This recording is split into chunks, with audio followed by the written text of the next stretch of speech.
our Catholic friends. Recording in progress. So, anyways, well, wow. I think we in our room we talked about it. We're almost 2 months into Jubilee 25 year, and I'm sure by now most of you know that Pope Francis has called for the Jubilee of 25 to be an invitation to all Christians to focus on spiritual reflection. In drawing on the Jewish tradition, Jubilee 25 will, like many past jubilees, emphasize the sacrament of reconciliation and call for restoring our relationships with God. And I think that's something that's near and dear to all the Cursillistas. The theme of this Jubilee is Pilgrims of Hope, which Pope Francis introduced in his papal bull titled Spes non confundi, or Hope Does Not Disappoint. And that's drawn from St. Paul in Romans 5. Everyone knows what it is to hope. So I'm going to please take time to watch the YouTube video of the same title. And be sure you look for the Golden Holy Doors. There's a plethora of spes non confundi articles and videos written on them, but I found this one to be most excellent, and I assure you you'll enjoy it. But in the meantime, here are just a few things that Pope Francis wrote.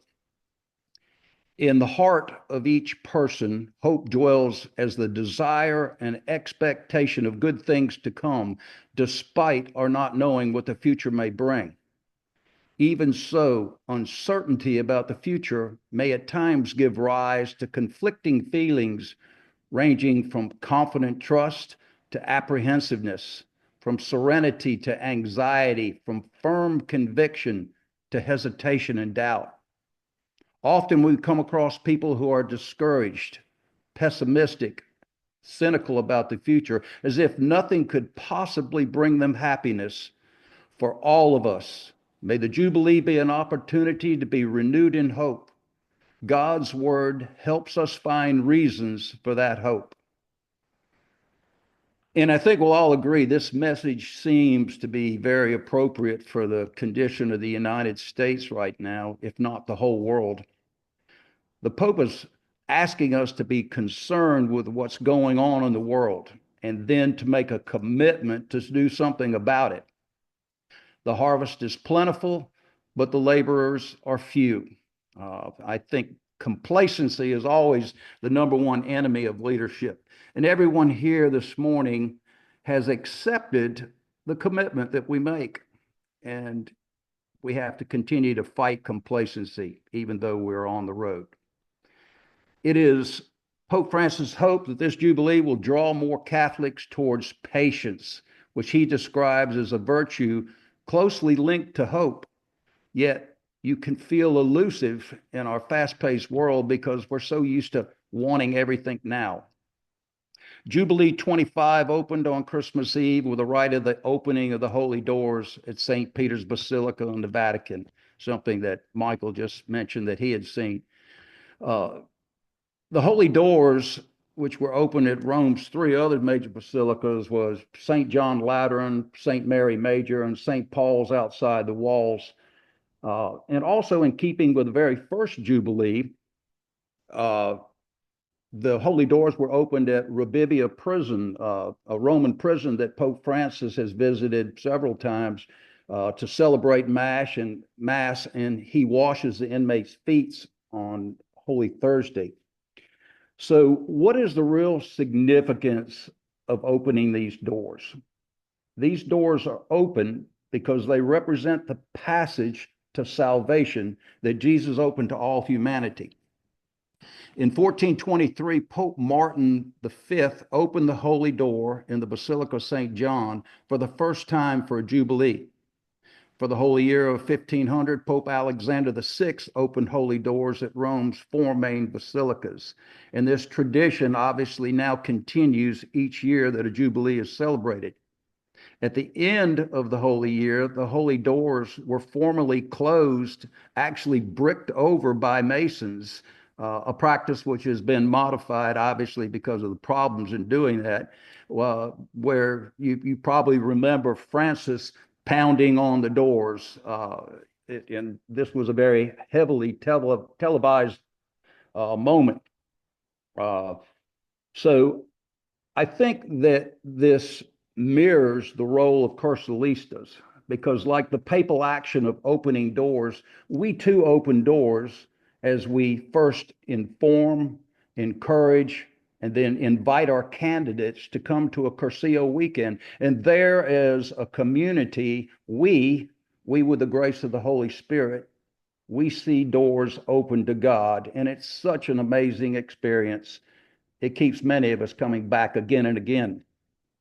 It's interesting that Jubilee 2025 is actually the second Jubilee that Pope Francis has called. The first was an extraordinary Jubilee from March 2015 to November 2016, and that was only 9 years ago. And it was classified as a special or extraordinary Jubilee with a theme of mercy, which he introduced in his papal bull, The Face of Mercy.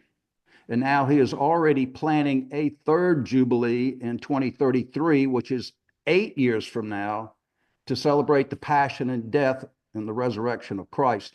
So, based on historic papal actions all the way back to 1300, I'm not so sure if a 25-year celebration is accurate or ever was, since God said it was supposed to be 50. But anyways, that's just another little trivial fact I've stumbled across. But the Jubilee of 25 is simply a call to faith and action.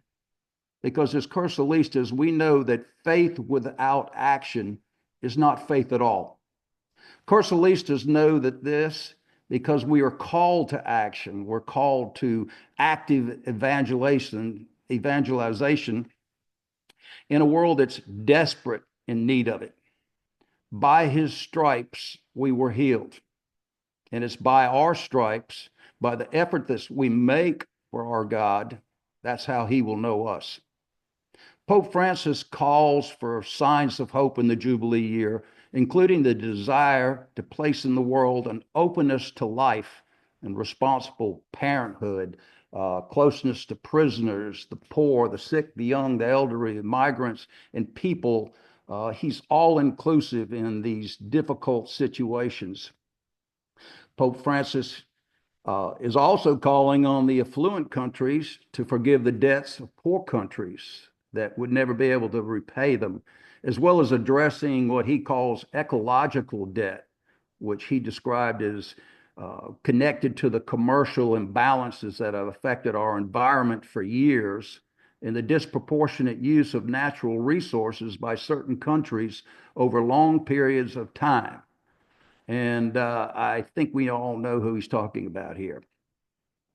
Pope Francis went on to say that pilgrimage is a fundamental part of Jubilee events, that setting out on a journey is traditionally associated with our human quest for meaning in life. And a pilgrimage on foot is a great aid for rediscovering the value of silence, effort, and simplicity of life. And this again reminded me of how silence and simplicity is the earmark of the first evening of our Cursillo journey. I don't believe there will be a lot of silence in Rome, however. As many as 35 million visitors are expected in Rome in 2025. Hopefully, everyone will get a chance to get to see the Vatican. If you get to Rome and it's just history like you've never could imagine. And while it would be amazing to make this pilgrimage to Rome itself and witness firsthand the major Jubilee gatherings, the liturgies, the speakers, for most of us, our participation will be directed much closer to home. But most important is realize that Jubilee 25 is to be a celebration for the whole church. And your participation is absolutely essential because our church should be the first place where we develop a sense of community, a feeling of belonging, a place where we can find meaning to life by sharing God's word together, and then prosper in a community where we shepherd each other. And that brings us to a fuller understanding of I am the church, you are the church, we are the church. And that's why we're all here this morning. Ultrea fosters and creates a better community. On December 29th, our diocesan bishops opened the Holy Year locally with masses at our major cathedrals. Catholics around the state are encouraged to make pilgrimage to these local cathedrals all during this year and should watch for other diocesan communications on other local events.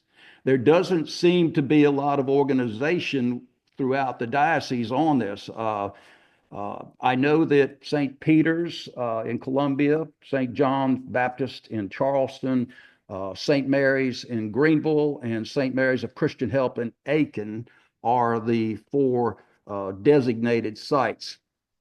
And but then again, pilgrimages are these are designated sites, and they will host masses, and they'll have similar opening of the door, but again, your joyful participation is the essential element of a success. Here are some of the ways that we can participate and maybe even get a plenary indulgence. Everyone is encouraged to take more time for prayer and to pray for the Pope's intentions. Reconciliation renewal is encouraged, as it always is in every Jubilee. This is an excellent opportunity for us to introduce more of our fellow parishioners to the Cursillo movement. It's a good time to make new friends and bring them to Christ. And be sure to take local pilgrimages. In accordance with the tradition of the church to celebrate the Holy Year, the Jubilee will give every generation a chance to experience a special time of grace and mercy in their life. Those who participate in the Holy Year pilgrimage are granted a plenary indulgence. Those who are unable to attend in person for concrete reasons are invited to participate spiritually, offering up the suffering of their daily lives and participating in the Eucharistic celebration. And what's so unique here is that you can even pray for people who are already in purgatory. If you miss the opening mass at your local cathedral, you can still symbolically cross the threshold of the holy door by making an earnest effort to get to a one-on-one with God in holy adoration. Nothing clears your mind better than a silent conversation with God. Likewise, everyone should also take more time for daily prayer and try improving your participation in the Mass by learning more of these beautiful prayers, all intricately woven throughout the liturgy. And then finish Mass by making a profession of faith from your heart. Promise yourself and God a new and active commitment to discipleship.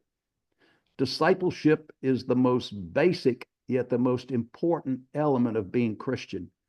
If every Christian embraced the call of Jubilee 25 to action, it would be so powerful, so rewarding, and all it needs is your energetic, joyful participation. Enthusiasm is contagious. So join in, get excited, and see how you can be a part of Jubilee 25. God bless. De Caloris. Thank you so much, Deacon. That was wonderful. And shorter. Succinct. Well, it's exactly 15 minutes as we asked, so we really appreciate that. And there's some really good information in there. I really appreciate when you started off talking about fighting complacency. I do see how important that is, because we can all become just very complacent in our daily routines and practices, and clearly there's more that we can do and more that we're called to do. So at this time, I'm going to switch our view so we can have everybody on the screen. And I'm going to invite everyone to ask questions, make comments. We'll start. Is there anybody on Zoom that would like to ask a question or make a comment? You can either raise your hand or unmute yourself, wave at me, whatever. Anybody? Going once? Okay, I see a hand. Eileen, go ahead. Oh, And hi, then- Deacon Cole. Go ahead. Hi, it was unclear to me. You said, you have a chance of getting a plenary indulgence by going through the doors. Is there certain criteria to get a plenary indulgence, or it's just going through? No, I think probably the emphasis is on your joyful participation and at whatever level that can be.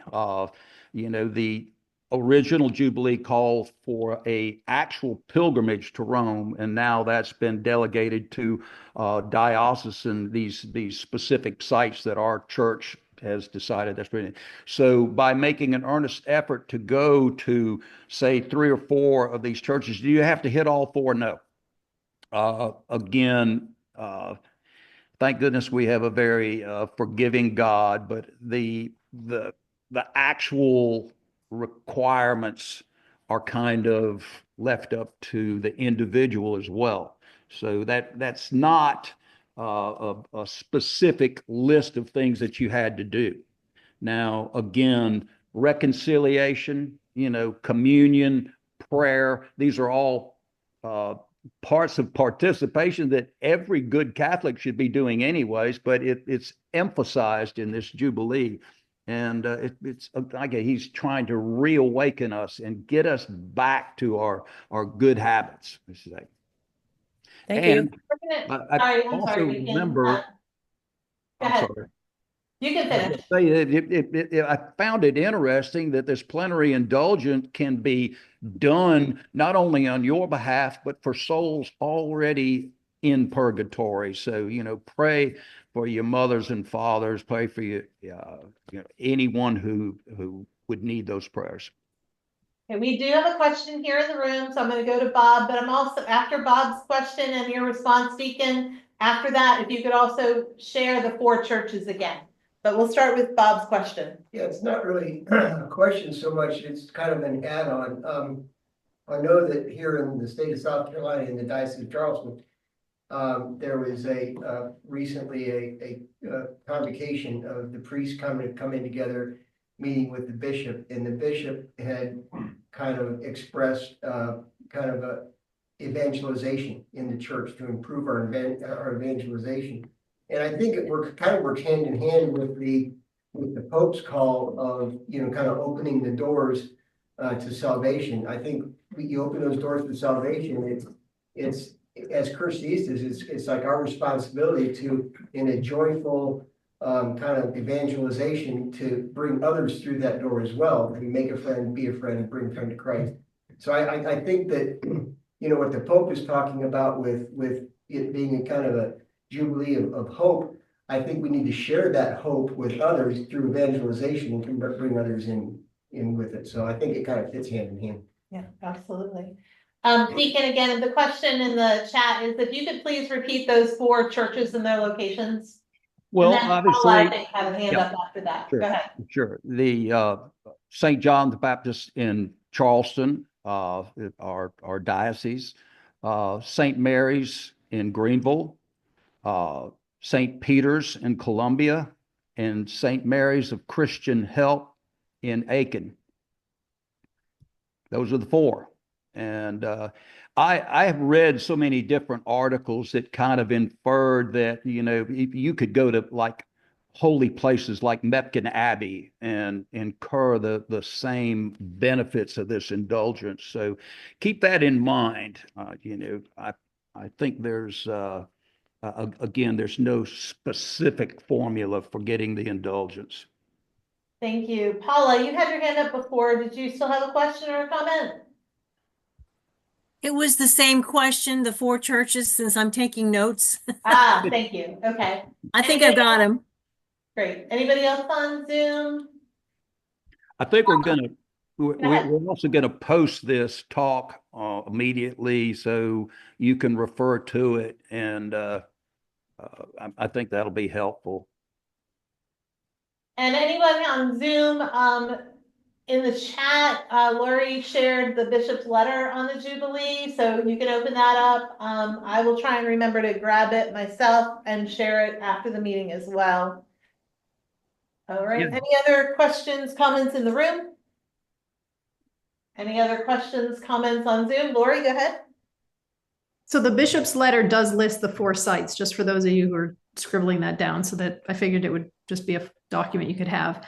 The other thing, and I'm speaking for somebody else's work now, so leave that as a caveat, but Denny Mahoney, that many of you know, fellow Cursista, he has taken on an initiative to consolidate a lot of Jubilee year information as well. And he is working to publish that in their parish bulletin in separate installments. I think it's up to 12 or maybe even 14 snippets of information. So he has collated all this, and he's working at his local parish level to put this into the bulletin, have additional links on their parish website.